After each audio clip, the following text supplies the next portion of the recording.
চলো করি বৃক্ষরোপণ, গড়ে তুলি সবুজ ভুবন।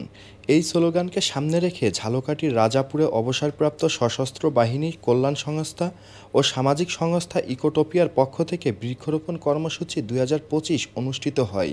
আমি সৈয়দ জারিফউদ্দিন আহমেদ, আমি ইকোটোপিয়া সোসাইটির সভাপতি বলছি। আমি আজকের ঝালকাঠি জেলা রাজাপুর উপজেলা রাজাপুর পাইলট উচ্চ বিদ্যালয়ের মাঠে বৃক্ষরোপণ কর্মসূচি আয়োজন করছি।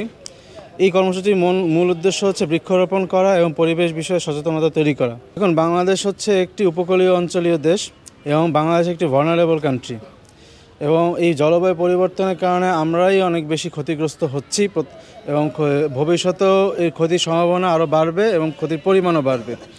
তো আমার মতে বাংলাদেশে যারা আছে তরুণ প্রজন্ম এবং সেই সাথে যারা সিনিয়র সিটিজেন আছেন, তাদের সকলেরই উচিত পরিবেশ নিয়ে সচেতন হওয়া, পরিবেশ রক্ষাতে নিজেদেরকে আরও উদ্যোগী ভূমিকা পালন করা। সেই সাথে সরকারেরও উচিত পরিবেশ রক্ষাতে আরও যুগোপযোগী পরিকল্পনা ও কার্যক্রম বাস্তবায়ন করা।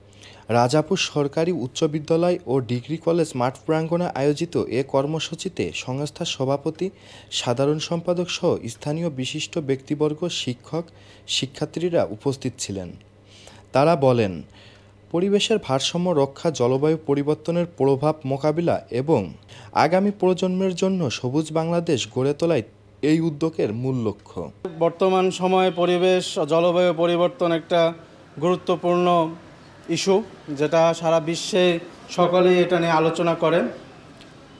আর আমাদের বাংলাদেশ একটা ভালনারেবল কান্ট্রি, এই জলবায়ু পরিবর্তনের কারণে অনেক ঝুঁকিতে আছে। বিশেষ করে আমরা যারা উপকূলীয় অঞ্চলে আছি, রাজাপুর বা উপকূল অঞ্চল, অন্যান্য জেলা সমূহ, উপজেলা সমূহ, এরা অনেক ঝুঁকিপূর্ণ। যার উদাহরণ এখানে আমার দেখা অনেকগুলো সাইক্লোন সেন্টার আমার চোখে পড়েছে। এলএমই সার্টিফাইড বিশ্বসেরা কপারে তৈরি ওয়ালটন কেবলস, যা আপনার স্থাপনাকে রাখবে সব সময় নিরাপদ। বৃক্ষরোপণ কর্মসূচি শেষ করে আমরা একটা প্রীতি ফুটবল ম্যাচ আয়োজন করছি। এখানে যারা লোকাল ফুটবল টিম আছে তারা আমাদেরকে এই বৃক্ষরোপণ কর্মসূচিতে তারা আমাদের অনেক সহযোগিতা করেছে। তো আমি চাই, আমার উদ্দেশ্য সব ইয়াং ছেলেপেলে যারা এখানে আছে তারা যেন অনেক আনন্দ থাকে, ফুর্তিতে থাকে।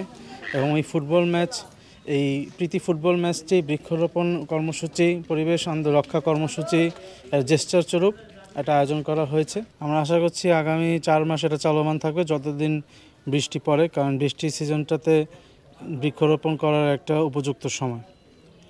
আমরা চেষ্টা করব বাংলাদেশের প্রায় সবকটি জেলায় এই কার্যক্রম ক্যাম্পেইনটা পরিচালনা করা। এ সময় বক্তারা আরও বলেন, প্রতিটি মানুষের দায়িত্ব অন্তত একটি করে গাছ লাগানো।